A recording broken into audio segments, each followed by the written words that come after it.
नमस्कार, देवभूमि IAS academy के YouTube channel में आपका स्वागत है। आज का हमारा विशेष टॉपिक है उत्तराखंड के करंट अपडेट से संबंधित एक और महत्वपूर्ण टॉपिक।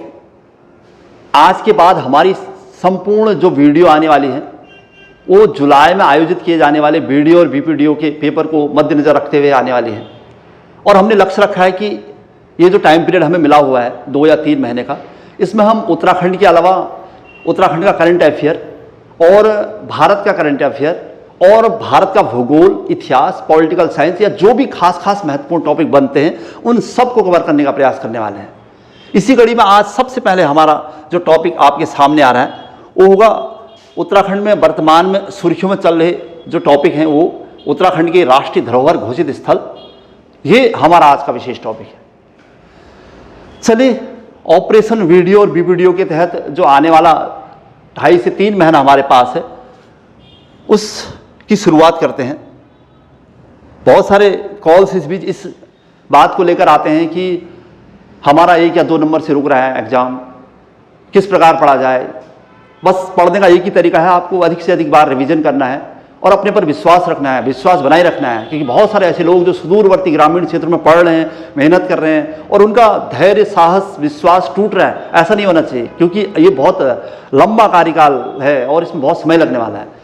और सफलता तो तब जब आप अपने अंतिम समय को, अपने अंतिम सफलता को ले लेना अपने हाथ में, तब तक आपको धैर्य नहीं तोड़ना है और लगे रहना है। और एक बहुत महत्वपूर्ण मौका है इस बार वीडियो बीपीडीओ के लिए, ये उन सभी छात्रों के लिए जिन्होंने पहले फॉर्म भरा हुआ था और उन सब के लिए भी जिसकी एज अब 42 क्रॉस होने वाली है, उन सब के लिए मतलब अंतिम अवसर है। इसकी तलाश सभी को थी और ये बहुत अच्छा मौका भी है। इसलिए चलिए शुरुआत करते हैं। आज का जो टॉपिक आ रहा है यहाँ पर, उसमें सबसे पहले इस बीच यानी मतलब 2 या 3 सालों के अंतर्गत या इस बीच जो उत्तराखंड में राष्ट्रीय धरोहर के रूप में घोषित स्थल है भारतीय सर्वेक्षण विभाग द्वारा, उन पर नजर डालते हैं।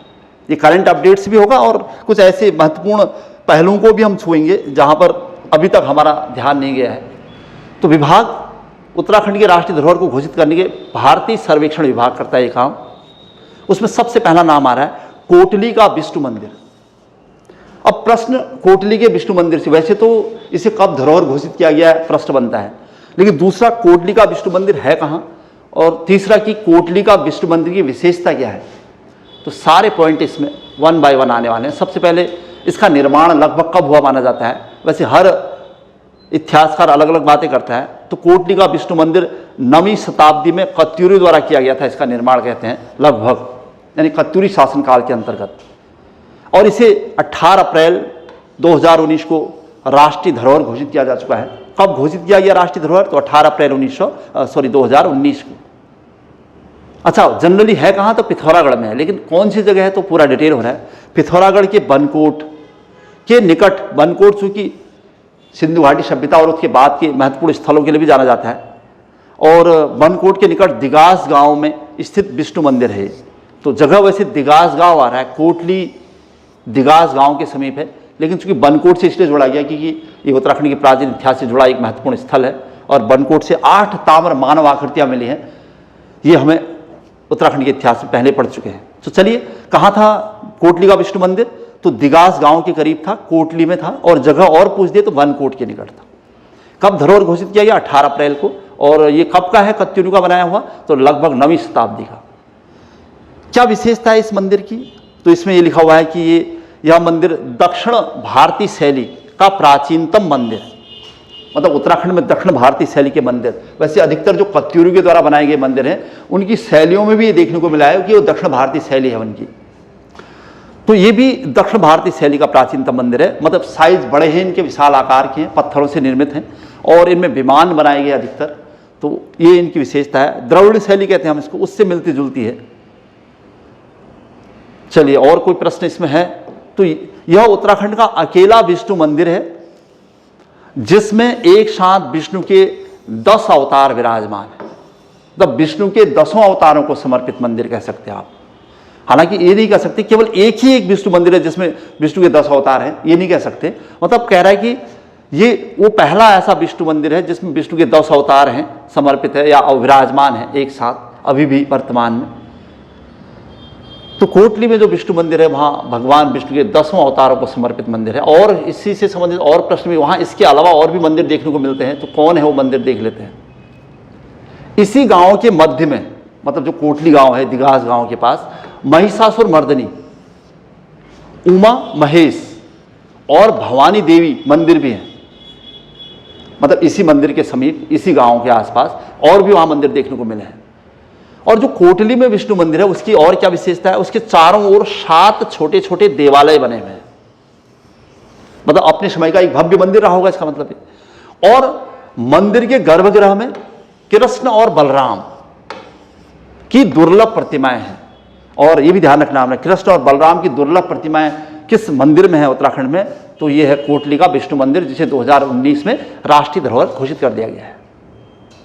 अच्छा, इसके अलावा भी विष्णु मंदिर है यहाँ उत्तराखंड में। ये लाइन लिखी हुई है कि पिथौरागढ़ जिले में 9वीं शताब्दी में निर्मित और भी ऐतिहासिक मंदिर है, जहां मतलब विष्णु के 10 अवतार हो सकते हैं या और भी इस टाइप की प्रतिमाएं हो सकती हैं। वो कौन से हैं देख लेते हैं एक बार।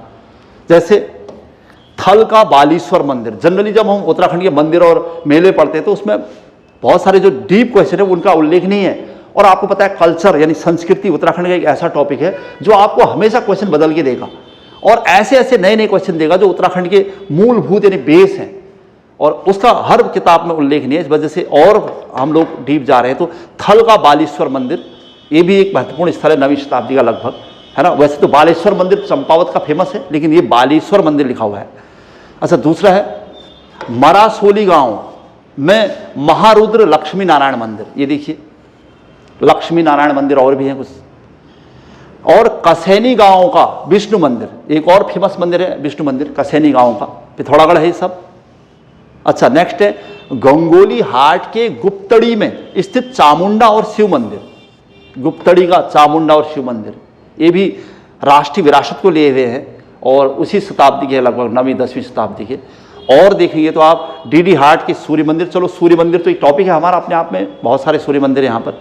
और थल के निकट एक हत्या देवाल, ये बहुत बात का माना जाता है, मतलब राजा बाज बहादुर चंद के समय इसका निर्माण कार्य देखा जाता है। ये भी कहीं ना कहीं एलोरा के कैलाश मंदिर जैसा लगता है, ये कहा जाता है। तो ये पिथौरागढ़ के अन्य मंदिर भी थे। इसमें भी जो बात आ रही थी कसैनी गांव का विष्णु मंदिर, उस पर एक लाइन यहाँ पर है कि जो पिथौरागढ़ के कसनी या कसैनी गांव में 9वीं शताब्दी का सबसे बड़ा दशावतार मंदिर कह रहा, बड़ा साइज में मंदिर है, जिसके गर्भगृह में भगवान विष्णु की विशाल प्रतिमा है, जिसे लक्ष्मी नारायण मंदिर भी कहा जाता है। वैसे तो बहुत सारे लक्ष्मी नारायण मंदिर हैं, लेकिन जो कसनी गांव है पिथौरागढ़ का, वहां पर भी एक बहुत बड़ा विष्णु मंदिर है कह रहा है, उसे दशावतार विष्णु मंदिर कहते हैं। यहां भी भगवान विष्णु के 10 अवतार हैं, लेकिन ये सबसे बड़ा है, सबसे पहला नहीं है। तो इसके गर्भगृह में भगवान विष्णु की विशाल प्रतिमा है, जिसे लक्ष्मी नारायण मंदिर भी कहा जाता है। क्लियर हुआ। तो ये था 2019 का विरासत स्थल। और इसके अलावा यहाँ पर जो वर्तमान में सुर्खियों में चल रहे वो है वीरभद्र मंदिर, ऋषिकेश के वीरपुर खुर्द के पास है। वीरपुर खुर्द की खुदाई जब हुई थी आज से कई साल पहले, तब इस मंदिर के प्रमाण मिले थे। वैसे हमने इतिहास में पढ़ा है कि वीरभद्र हम ऋषिकेश को ही कहते हैं, तो एक्चुअल में वहां पर वीरभद्र मंदिर हुआ करता था कभी, और वीरभद्र भगवान शिव के अवतार माने जाते हैं। चलिए डिटेल चलते हैं। वीरभद्र मंदिर है कहां, तो ऋषिकेश में, और वीरपुर खुर्द के पास है जगह। और ऋषिकेश में स्थित लगभग 1300 साल पुराना मंदिर भगवान शिव के अवतार वीरभद्र की पूजा की जाती कहता है। ये भगवान शिव के वीरभद्र की पूजा अर्चना के लिए फेमस है। और इसकी खुदाई हुई थी इतिहास वेदों के अनुसार 1973 और 75 में। उस समय यहाँ से कई प्रमाण मिलने लगे थे, और जब खुदाई की गई तो 3 सांस्कृतिक स्थल प्रकाश में आए थे।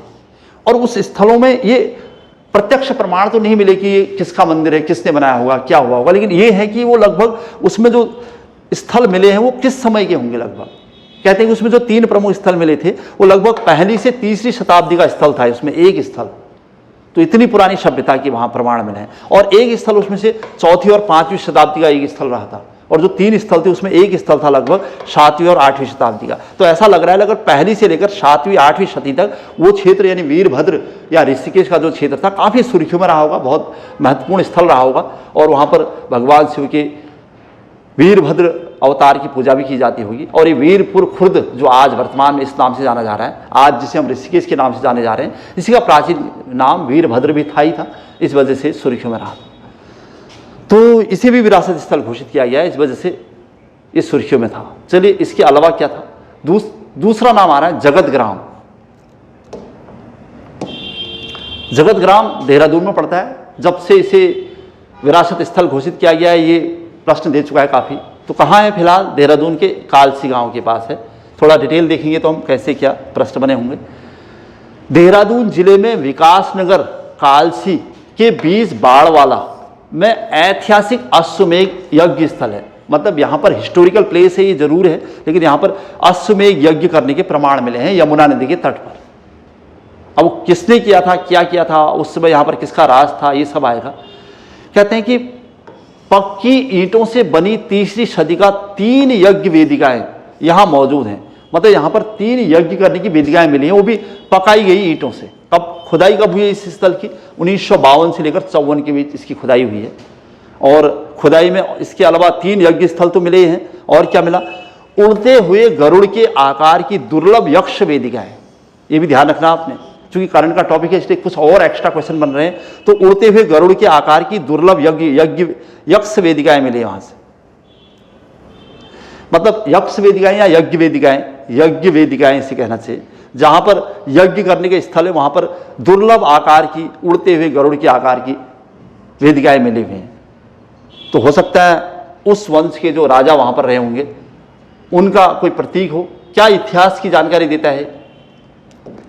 ये कहा जाता है कि ईसा की पहली से लेकर 5वीं सदी के मध्य तक वर्तमान हरिपुर, सरसावा और विकासनगर हमने सुना होता है नॉर्मली, लाखामंडल तक युगशैल नामक राज साम्राज्य का विस्तार था। ये कहा जाता है कि लगभग ईसा की पहली सदी से लेकर 5वीं सदी तक यहाँ पर किसी युगशैल नामक साम्राज्य का विस्तार था। यहाँ पर युगशैल राज्य था। वैसे हमारे वहाँ युगशैल को कालसी कहा जाता है, कालसी का पुराना नाम भी युगशैल कह रखा है। तो शायद कालसी के आसपास कोई युगशैल नामक एक साम्राज्य था, और उसका विस्तार कहाँ तक था?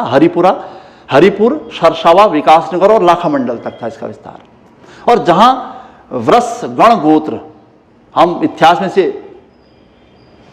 पढ़ते हैं व्रसगण गोत्र को, व्रसगण गोत्र के बर्मन वंश का राजा का राज था कह रहा है, और इसकी राजधानी हरिपुर थी।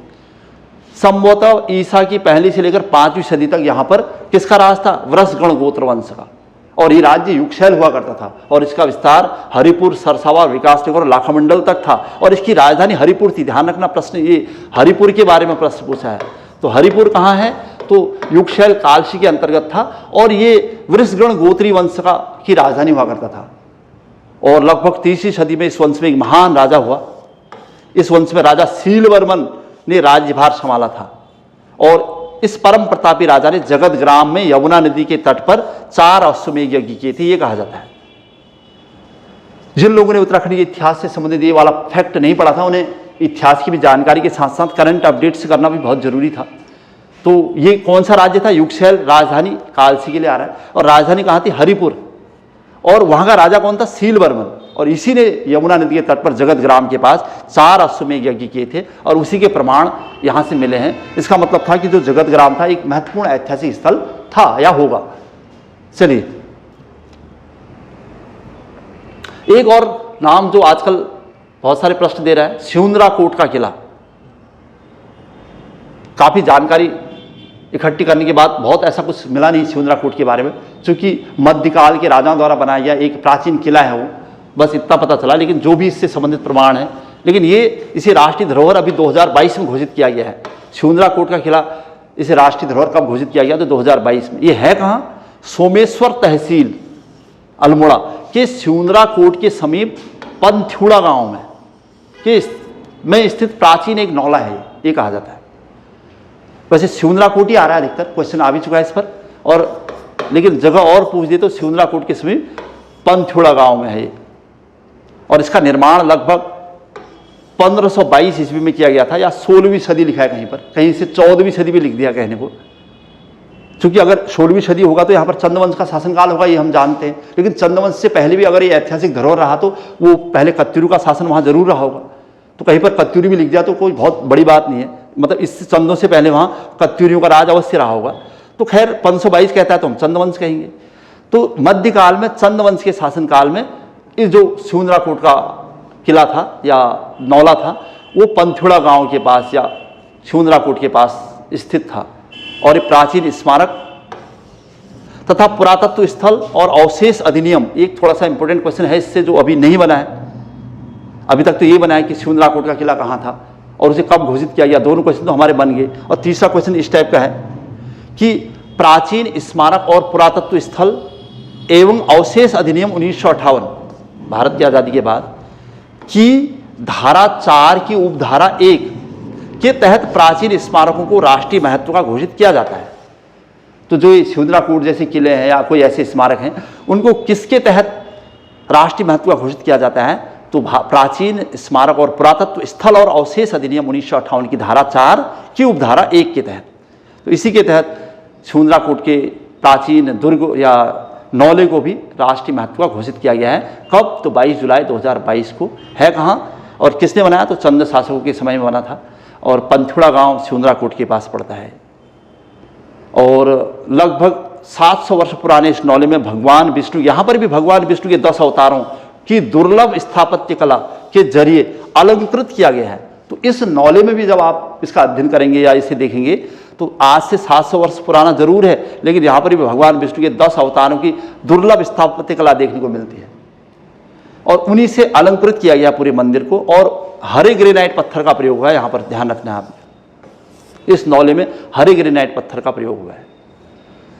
तो ये था शिवन्द्राकोट का दुर्ग जिसे 2022 में राष्ट्रीय धरोहर घोषित कर दिया गया है। तो ये थे हमारे कुछ महत्वपूर्ण स्थल जो करंट में सुर्खियों में आए हैं और उन्हें राष्ट्रीय धरोहर घोषित किया गया है।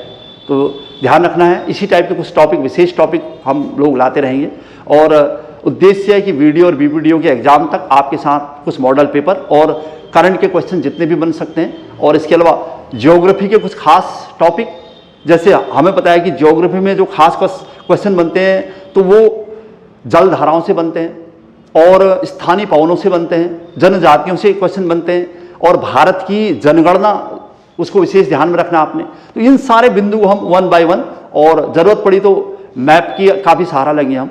चलिए आज की क्लास यहीं पर समाप्त हो रही है। जय हिंद, जय उत्तराखंड।